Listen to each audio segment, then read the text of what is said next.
Introdução ao estudo da anatomia do sistema nervoso.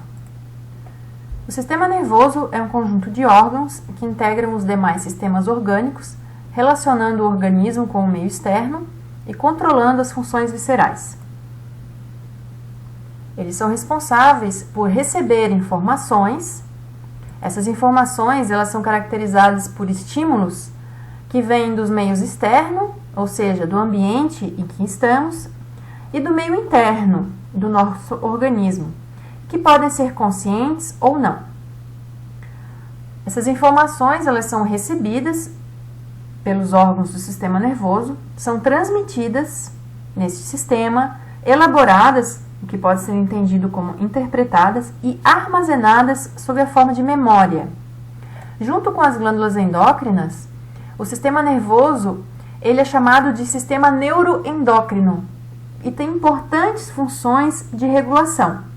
Nós podemos citar como glândulas endócrinas a hipófise, a pineal, que estão localizadas na cabeça, a glândula tireoide, localizada no pescoço, entre outras glândulas endócrinas que serão estudadas em um tópico referente a elas.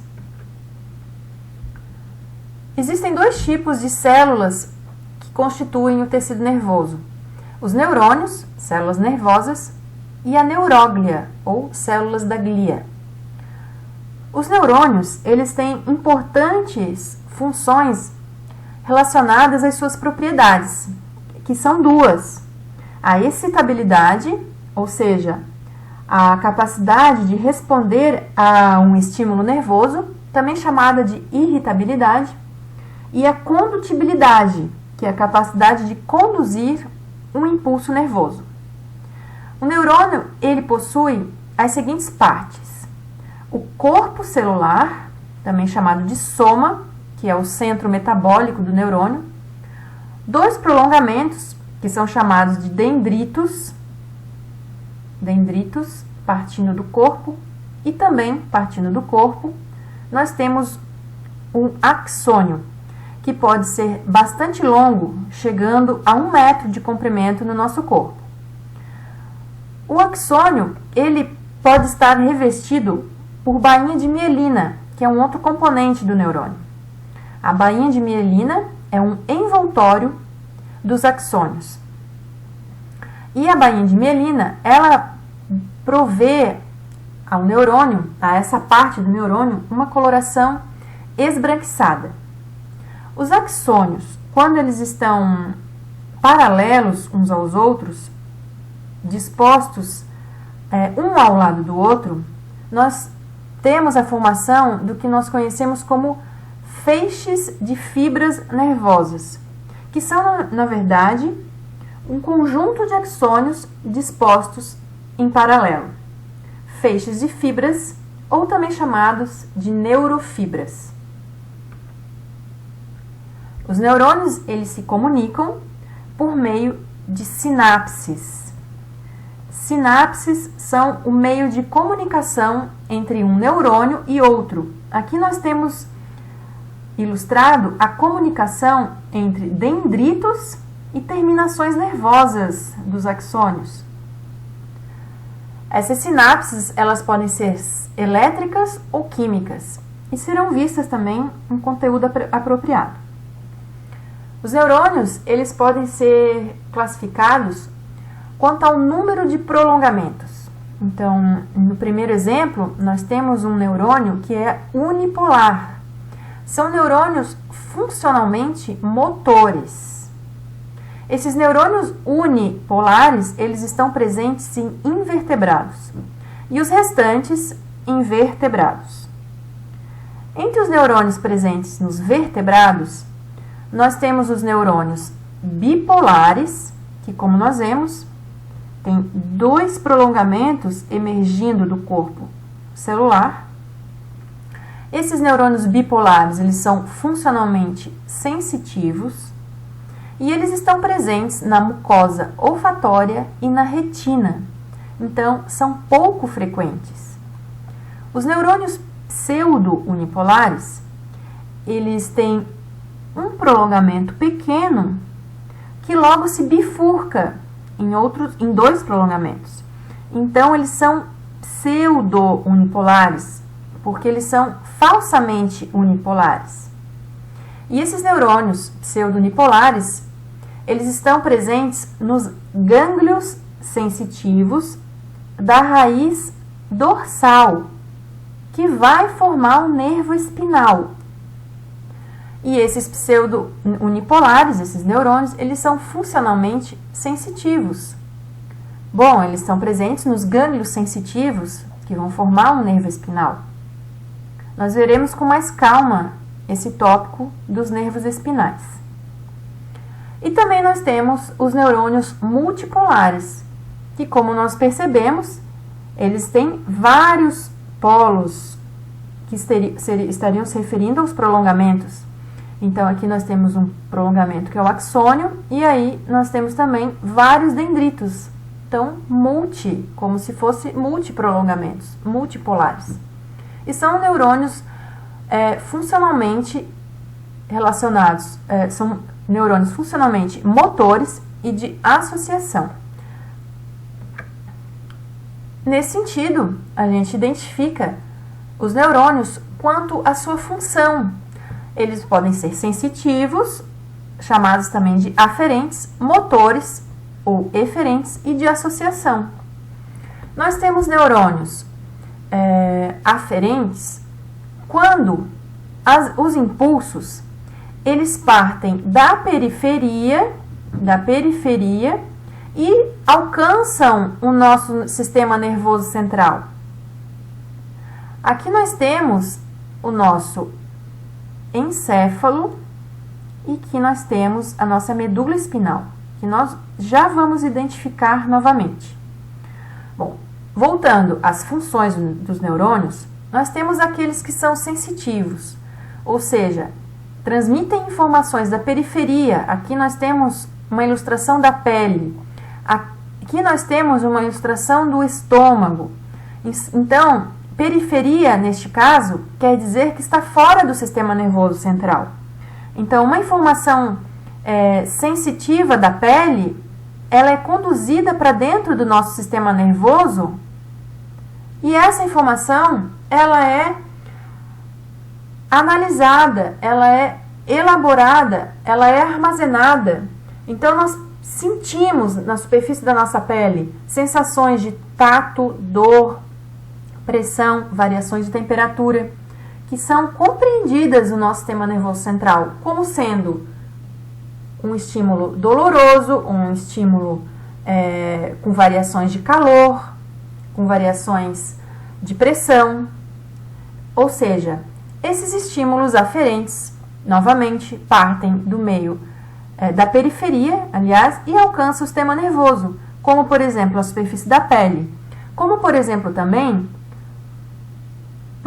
eles podem ser provenientes do interior das nossas vísceras. Aqui, por exemplo, no estômago. Quando nós terminamos uma alimentação, nós nos sentimos saciados, essa informação, ela vai para dentro do nosso sistema nervoso e nos dá a sensação de saciedade, de plenitude gástrica. Então, vem do meio da periferia e alcança o nosso sistema nervoso central, certo? Nós temos também neurônios eferentes ou motores, que partem do sistema nervoso central e alcançam órgãos efetores. Esses órgãos efetores, eles podem ser um músculo, como um músculo estriado esquelético, como um músculo cardíaco, e pode ser glândulas também. E tem como resultado, esse impulso motor que alcança essas regiões, ele tem como resultado a contração de um músculo, se alcança um músculo, ou a secreção de uma glândula, se alcança a glândula. Nós temos também os neurônios de associação, que estão localizados dentro do sistema nervoso central e estão relacionados com o topo da nossa hierarquia evolutiva. Os seres mais evoluídos na escala evolutiva apresentam esses tipos de neurônios, chamados de neurônios de associação. Nós temos também as células da glia, ou neuróglia. Glia, do grego, significa cola. Então, essas células, elas estão coladas, entre aspas, aos neurônios, tendo funções importantes em relação a ele. Nós temos como exemplos os astrócitos, que suportam, isolam e nutrem os neurônios. Nós temos como exemplo também as células de Schwann e os oligodendrócitos. Ambos são responsáveis pela formação da bainha de mielina. As células de Schwann no sistema nervoso periférico e os oligodendrócitos no sistema nervoso central. Divisão do sistema nervoso. Pode ser divisão morfológica e divisão funcional. Divisão morfológica. O sistema nervoso, ele pode ser sistema nervoso central, que é aquele que é protegido pelos ossos, ou seja, ele está dentro da caixa craniana, aqui em verde, e do canal vertebral, aqui em verde também, formando uma estrutura que a gente pode falar também que é o neuroeixo, o eixo do sistema nervoso, o neuroeixo, o qual analisa, elabora e armazena a informação.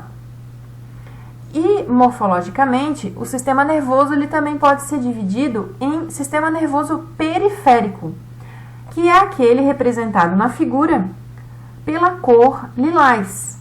Então, esse sistema nervoso periférico, ele está fora da caixa craniana e do canal vertebral.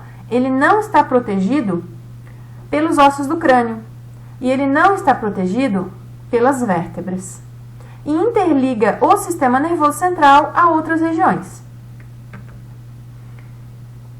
Funcionalmente falando, o sistema nervoso, ele pode ser dividido em sistema nervoso somático, que é responsável pela nossa vida de relação, ou seja, pelo nosso relacionamento com o meio ambiente, com o meio externo, né?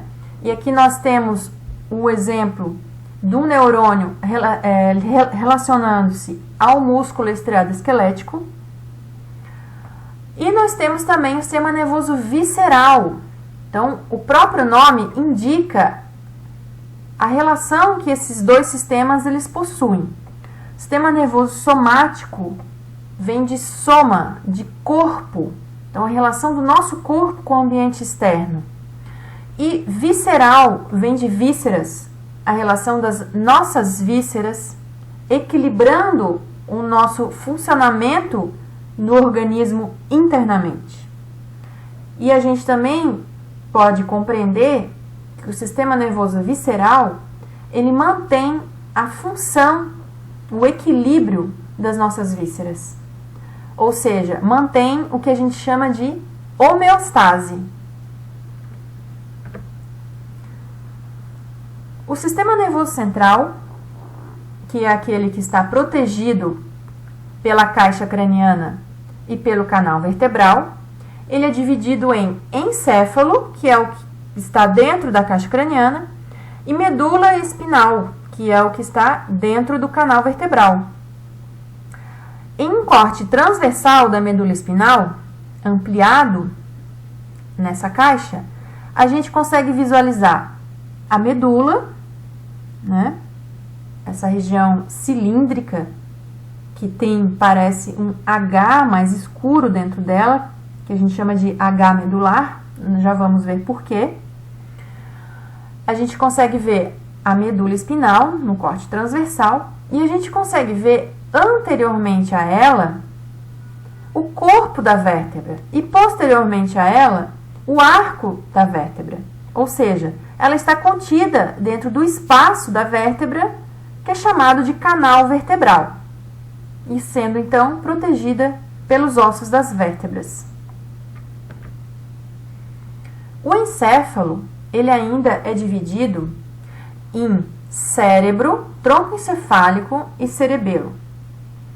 O cérebro é dividido em telencéfalo e diencéfalo. O telencéfalo é toda essa área na cor alaranjada que a gente vê aqui e parece que é um emaranhado de cordas. Na verdade, são chamados de giros. Vocês podem perceber, existem muitos giros nessa face do cérebro. E esses giros possuem sulcos que individualizam os giros. Aqui nós temos representando o telencéfalo, uma parte do cérebro. Uma outra parte do cérebro é chamada de diencéfalo. O diencéfalo é essa porção num alaranjado mais escuro, uma porção pequena do nosso cérebro, chamada de diencéfalo. Telencéfalo e diencéfalo formam o cérebro. O tronco encefálico é composto por mesencéfalo, em azul, ponte, em verde, e bulbo, em verde mais claro. Essas três regiões, bulbo, ponte e mesencéfalo, formam o conhecido tronco encefálico. E por último, nós temos o cerebelo, como se fosse um cérebro pequeno. Numa visão geral, é como se nós tivéssemos o tronco de uma árvore e aqui no restante seria a copa da árvore. Então, o tronco para o restante do encéfalo. Tronco encefálico, cerebelo e cérebro de encéfalo e telencéfalo. Essas regiões, elas vão, cada uma, ter aulas específicas, então nós não vamos nos aprofundar. Mas eu vou mostrar para vocês somente diferentes vistas do telencéfalo, que é uma porção do cérebro. Então, o telencéfalo, nós podemos ver aqueles giros aqui nessa vista superior. Cada giro desse possui um nome e tem uma função específica, e eles estão individualizados, separados por sulcos, ora mais pronunciados, que é este entre um lado do cérebro, chamado de hemisfério, e o outro lado do cérebro, um outro hemisfério cerebral. Às vezes existem uns sulcos mais pronunciados, como é o caso da fissura longitudinal do cérebro, que separa um hemisfério do outro. O telencéfalo ocupa cerca de 80% da cavidade craniana. Nós temos também o tronco encefálico numa vista posterior, também chamado de vista dorsal. E nessa vista posterior nós percebemos o mesencéfalo, que é a porção mais superior do tronco encefálico, a ponte, a área entre o mesencéfalo, acima, e o bulbo, que está na região inferior. E nós temos também o cerebelo numa vista superior, que é este órgão que parece que é unido por várias lâminas, como se fossem várias folhas, uma do ladinho da outra. Tanto que no cerebelo nós temos um constituinte chamado de folhas cerebelares, também conhecidas como árvore da vida. O sistema nervoso central, ele possui uma estrutura e constituição próprias, que são as substâncias branca e cinzenta. A substância branca tem um predomínio de fibras nervosas mielinizadas. As fibras nervosas são, lembrando, um conjunto de axônios. Também pode ser falado neurofibra. São mielinizadas, ou seja, são aqueles axônios que possuem bainha de mielina, revestindo os axônios. E essas fibras nervosas mielinizadas é que dão a coloração esbranquiçada para determinadas regiões do sistema nervoso central.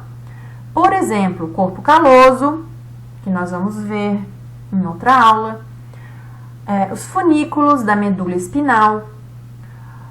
No tronco encefálico, nós também possuímos substância branca, e no cerebelo, por exemplo, também.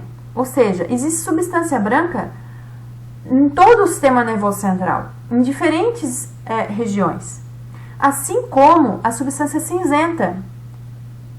A substância cinzenta recebe esse nome porque são locais onde há o predomínio de corpos de neurônios. Os corpos de neurônios que dão a coloração acinzentada.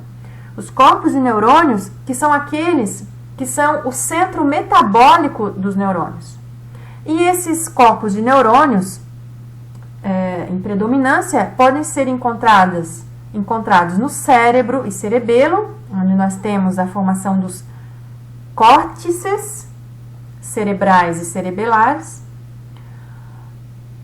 Podem ser encontrados no cérebro, no cerebelo e no tronco encefálico, formando os chamados núcleos. E também podem ser encontrados na medula, onde nós temos a formação do H medular. Nesse corte transversal do cérebro, nós identificamos o córtex cerebral, nós identificamos os núcleos da base e nós identificamos substância branca. Então, a primeira vista que nós fazemos dessa ilustração, nós conseguimos perceber que existe uma variação de cor. As cores mais escuras, que são a região mais na periferia, vocês podem perceber, a gente vai acompanhando essa cor mais escura, na periferia desse corte transversal do cérebro, se a gente for acompanhando, a gente vai ver que os giros do nosso telencéfalo, eles são revestidos por essa área acinzentada, ou seja, por esse predomínio de corpo de neurônio, ou seja, pelo córtex cerebral. Então, aqui nós temos o córtex cerebral, essa área cinzentada, certo? A gente vai olhar também para a área esbranquiçada. Então, a gente tem aqui, por exemplo, o corpo caloso. Tá? A gente tem, por exemplo, aqui o corpo caloso. O corpo caloso é um conjunto de fibras, um conjunto de axônios que fazem a comunicação de um hemisfério cerebral ao outro. Mas o que eu quero que vocês notem é a coloração esbranquiçada desta região que fica internamente ao córtex no cérebro. Tá? É uma região esbranquiçada que aqui tá mais larga, mais extensa. Tá? E esta visualização vai depender de onde que foi feito o corte transversal do cérebro. Porque se vocês notarem um pouco mais para cima, aqui, nesse esqueminha, tem o local onde foi feito o corte transversal. E por isso que a gente vê essa imagem.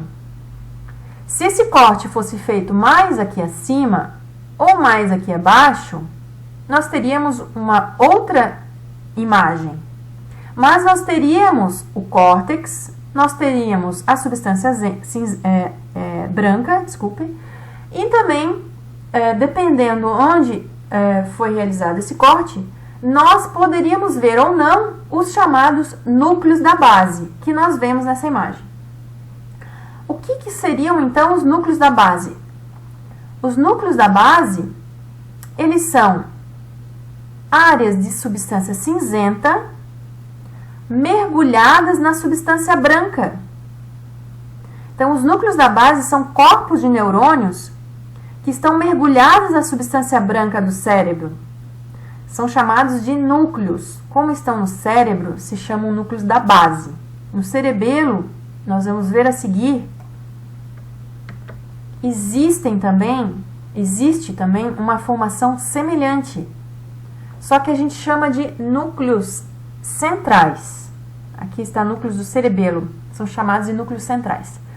Então, vamos olhar para esse corte do cerebelo e perceber a substância cinzenta, né, aqui na periferia, tá? E nós vamos perceber também a substância branca, toda essa substância branca aqui, ó, toda essa área que tem uma cor mais padronizada, digamos assim, é esbranquiçada, né? E a gente vai perceber que mergulhada na substância branca, a gente tem regiões acinzentadas. Essas regiões acinzentadas são corpos de neurônios. Como nós estamos no cerebelo, nós chamamos de núcleos centrais. No cérebro, nós chamamos de núcleos da base. Mas são também corpos de neurônios mergulhados na substância branca, ora no cérebro, ora no cerebelo, com importantes funções que também nós vamos ver mais adiante, relacionadas à motricidade, relacionadas ao controle emocional. No sistema nervoso central, nós também possuímos regiões que são cavidades, regiões cavitárias dentro do nosso sistema nervoso central. Então, o nosso sistema nervoso central não constitui órgãos maciços. Existem áreas dentro do sistema nervoso central que são cavidades que possuem nomes específicos, de acordo com a região. No encéfalo, que é o que está sendo representado predominantemente aqui nessa ilustração, nós temos as seguintes cavidades. Se vocês perceberem, nessa foto, existe uma imagem um pouco mais clara que está nos mostrando o que está acontecendo dentro do encéfalo. Dentro do encéfalo. Então, nós temos uma área em formato de C, que é o que a gente chama de ventrículos laterais. Os ventrículos laterais, eles fazem parte do telencéfalo.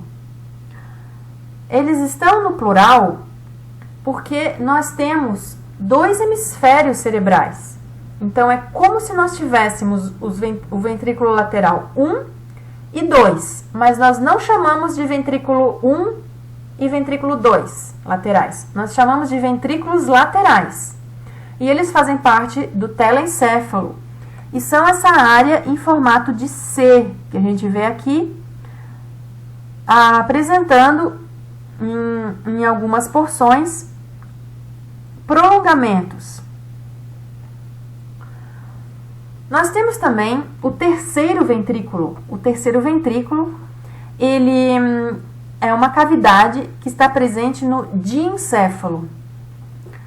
No diencéfalo, nós temos o terceiro ventrículo, que é a cavidade do diencéfalo. A gente também tem o quarto ventrículo, que é a cavidade do bulbo e da ponte. Bulbo e ponte, que são as regiões do tronco encefálico. Posteriormente ao bulbo e à ponte, nós temos uma cavidade, que é o quarto ventrículo. Então, nós temos o quarto ventrículo, nós temos o terceiro ventrículo e nós temos os ventrículos laterais. No encéfalo, na medula espinal, nós temos o chamado canal ependimário ou canal central da medula, que é um canal que ele é muito pequeno. Ele é muito pequeno. E é dificilmente visualizado caso nós fôssemos estudar na parte prática. O que acontece dentro dessas cavidades? Existe a circulação de um líquido, que nós vamos ver adiante, chamado de líquor. E por que eu estou falando dele nesse slide? Porque eu quero falar para vocês que entre um ventrículo e outro, existe espaços, aberturas que permitem a comunicação do conteúdo dessas cavidades entre si. Então, quais são esses espaços, essas aberturas? Entre os ventrículos laterais e o terceiro ventrículo, a comunicação se dá por meio do chamado forame interventricular. Forames interventriculares, né? De um lado e do outro. Entre o terceiro ventrículo e o quarto ventrículo, a comunicação se dá por meio do aqueduto cerebral. Aqueduto cerebral.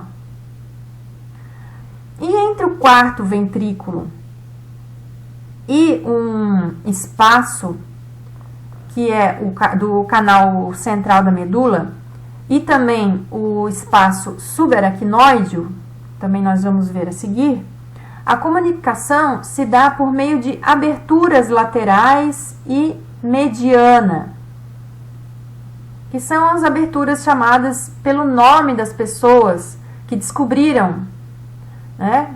Que antigamente se falava forame de Luschka e forame de Magende, né? São as aberturas laterais e mediana do quarto ventrículo, fazendo com que este líquido, o líquor, que está presente dentro desses ventrículos, ele possa passar de uma área para outra, e nós vamos ver a seguir também. O sistema nervoso central, ele é revestido por meninges, que são os envoltórios do nosso sistema nervoso central. As meninges que nós possuímos são 3: dura mater, aracnoide mater e pia mater. Nessa figura, nós temos a medula espinal e os seus envoltórios. A região mais superior dessa ilustração mostra essas meninges revestindo toda a medula. Elas estão completas, elas não estão cortadas. E logo abaixo a gente vê esse corte, né? Essa expansão, né? Ela foi rebatida, essas meninges elas foram rebatidas, para nós podermos visualizar essas membranas.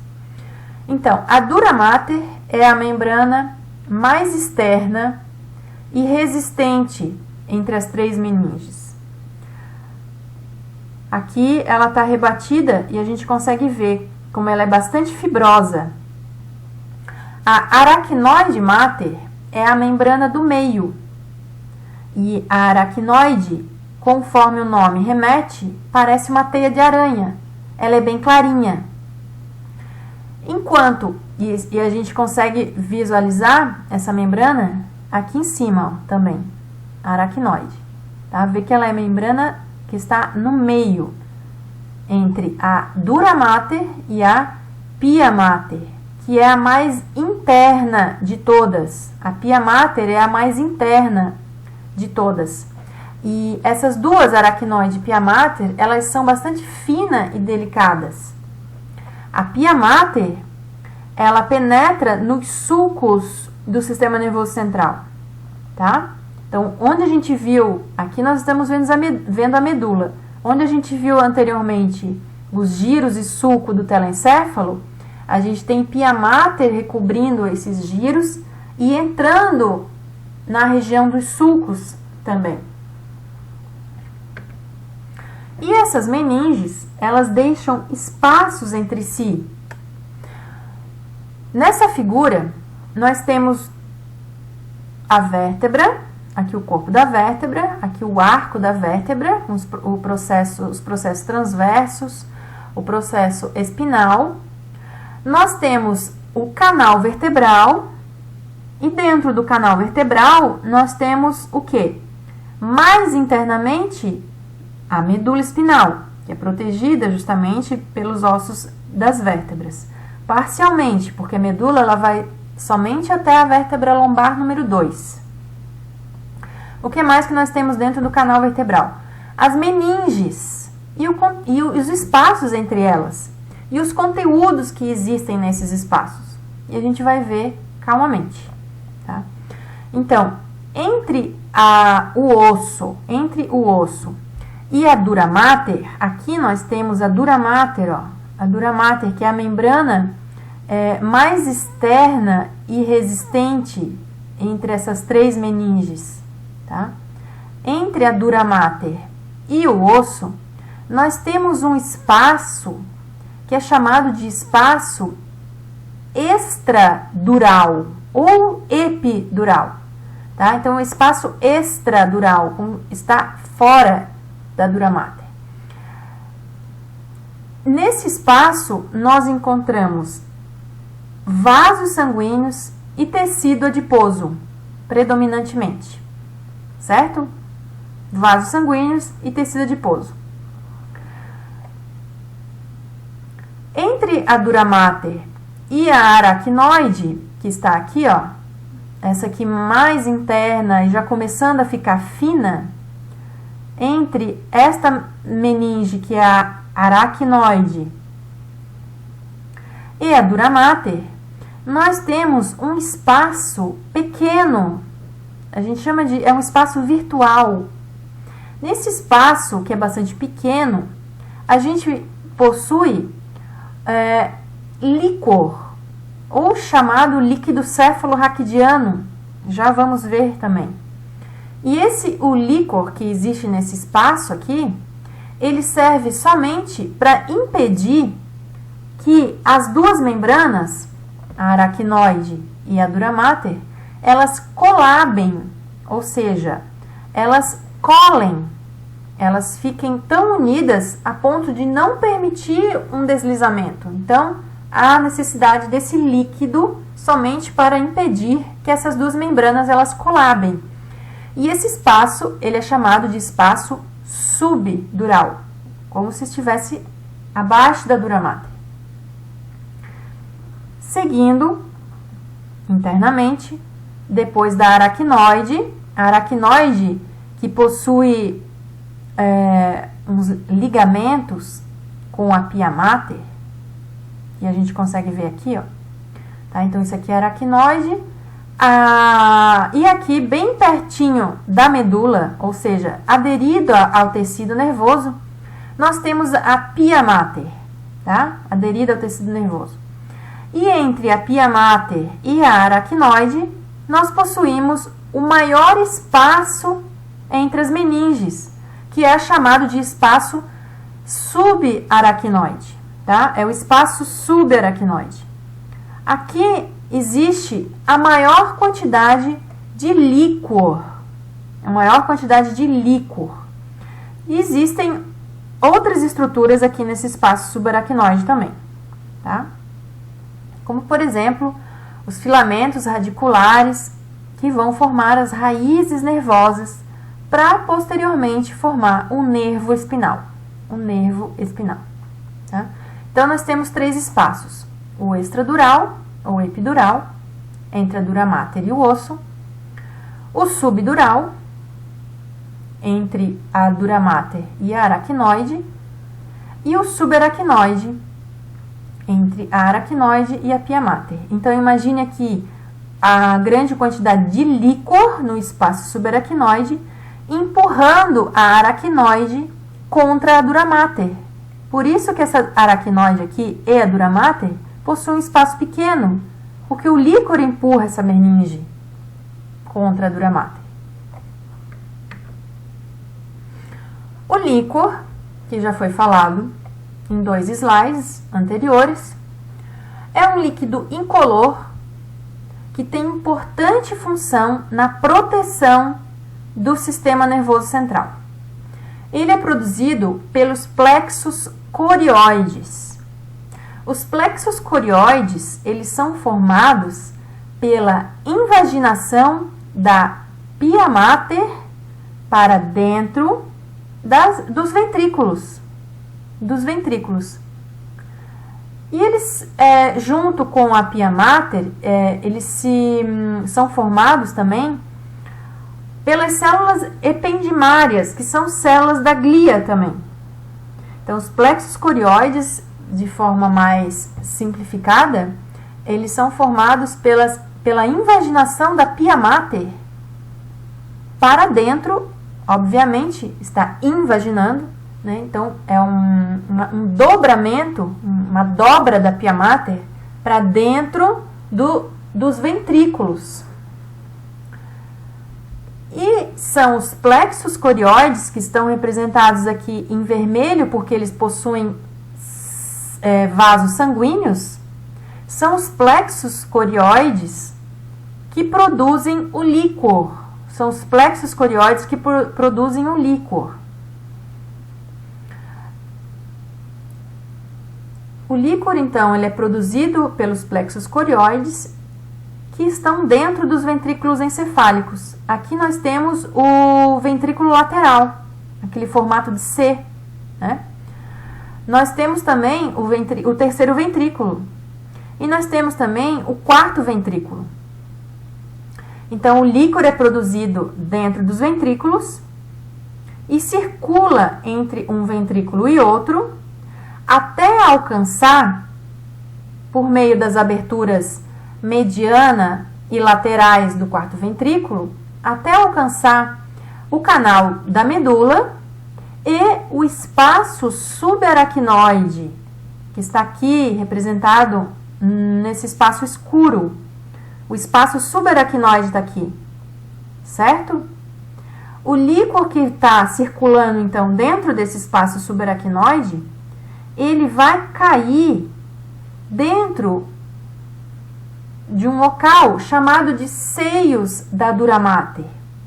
Nós vamos ter uma aula novamente e nessa aula nós vamos nos remeter à estrutura das meninges.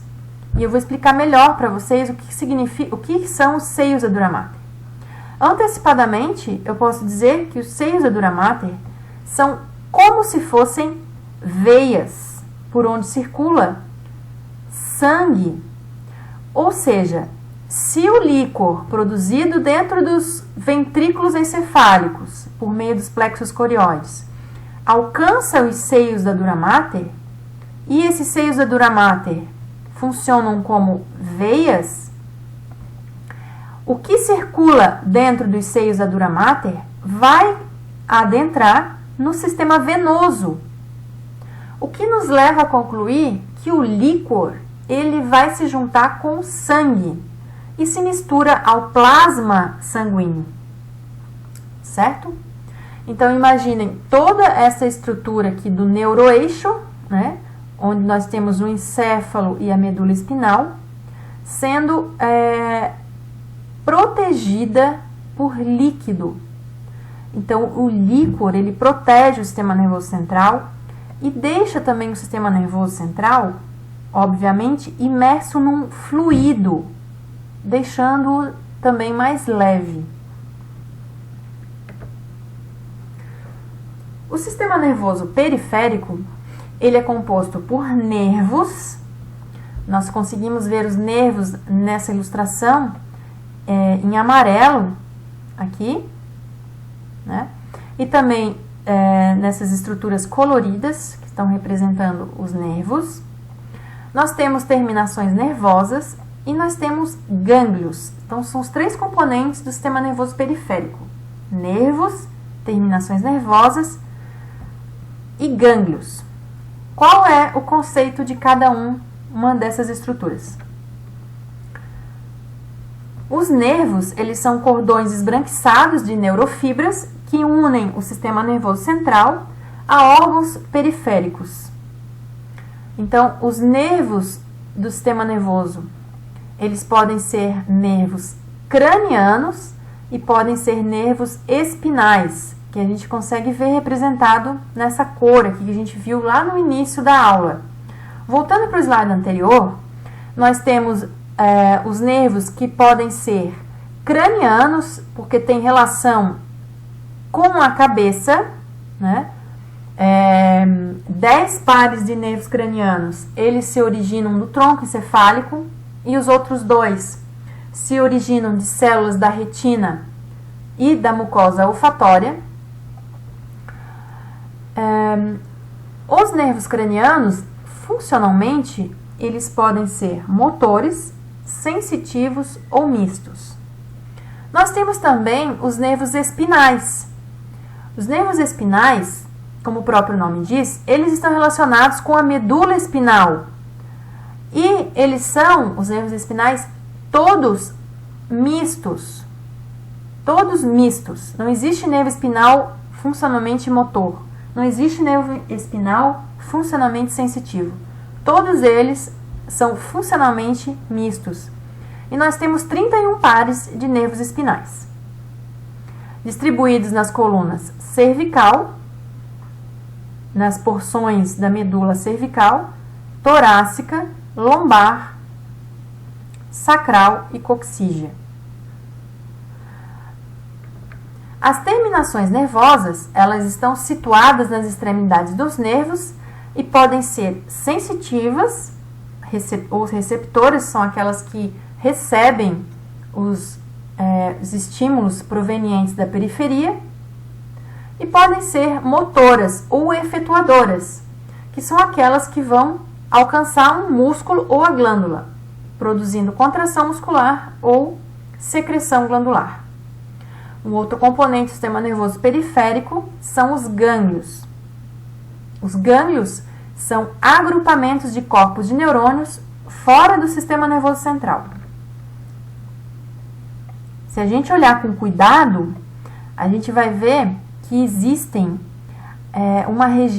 uma região um pouquinho mais alargada, nesse fiozinho aqui alaranjado, por exemplo, ó, que constitui um nervo. Lá no início dele tem uma pontinha aqui nessa cor. Então é como se fossem os gânglios, que são os gânglios da raiz dorsal. Estes gânglios aqui são gânglios sensitivos, nós vamos ver adiante.